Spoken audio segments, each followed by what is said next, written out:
Hello. So your book, The Knowledge, is based on the idea of an apocalypse. Yeah. A kind of a sudden event. Collapse of our current civilization. Yeah.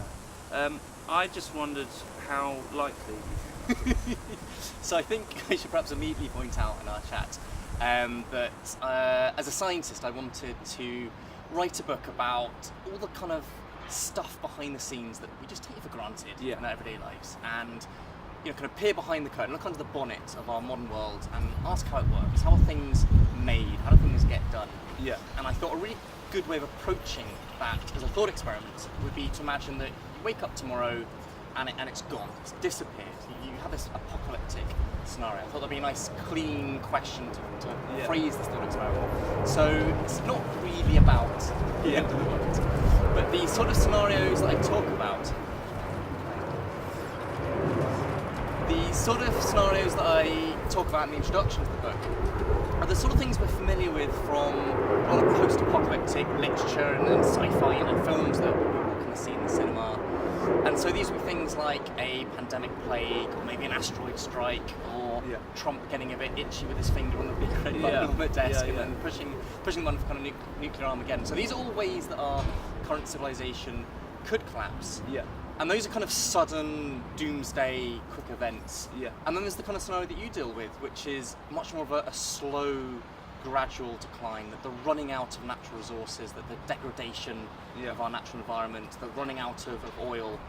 And if our society, if our civilization can't adapt to that, then perhaps there would be this regression. We would go to a simpler lifestyle, perhaps more primitive means of living. So it's interesting because, in a sense, it's the apocalyptic mechanism for you is a way of exploring science of life as it is at the moment. Exactly. And I suppose for me, it's a mechanism actually for looking at human emotions and human so in the new album, for example, isn't really about the apocalypse at all. It's just a love story, but it somehow by stripping away. Set around the campfire, isn't it? Set around this kind of focus of human activity. Exactly, and it's like by using that mechanism, you strip away a lot of stuff, and you can actually focus in your case, on the science, in my case, on songwriting, which is a more sort of emotional thing. So it's an interesting. But I suppose I'm interested also. Do you think is there part of you that actually views your book as literally a handbook and that you think, because I mean some days I wake up and you read the news and you think, okay, I mean I think there's supposed to be an asteroid hitting today now. I think, isn't there? So this I mean, do you... But there's a huge community of preppers or survivors, particularly in America, that do take that possibility very, very seriously of a sudden and imminent collapse of the world we live in. And they stockpile, lots of kind of shotguns and canned food and bottled water, which is all very sensible to provide for yourself when civilization no longer is providing for you, to protect your family. But what I find intriguing about that movement, and they clearly thought about it very, very carefully, but I'm not sure they've thought about the next step, about what happens when your canned food has all been eaten, when your bottled water has all been drunk. How do you grow food yourself? Surviving is sort of not really. It's just it's surviving. Only the first step. It's just getting to the next stepping stone. Yeah, which is kind of less interesting in a way. And particularly for myself as a scientist, I wanted to explore how things work and get through that kind of period of turmoil and upset and lawlessness from films like Mad Max. Yeah. And start talking about how things really work. How would you get a society back up on its feet and providing for itself and making and processing all the things it needs? Could you reboot civilization from scratch?